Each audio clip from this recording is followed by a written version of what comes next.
Ondan кейін bir бөтен нөмірлерден хабарласып, қорқыту, үркіту алдыңыз жапқандар болды ма? Болды. Болды.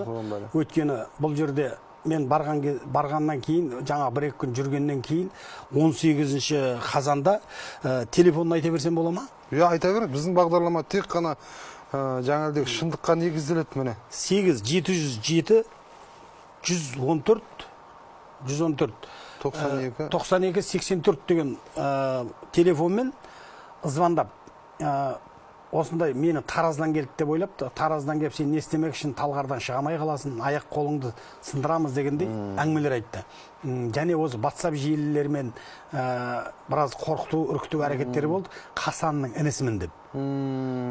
Одан кейін бұл мен айттым, бетіме айт, кездесіп сөйлесейік деп.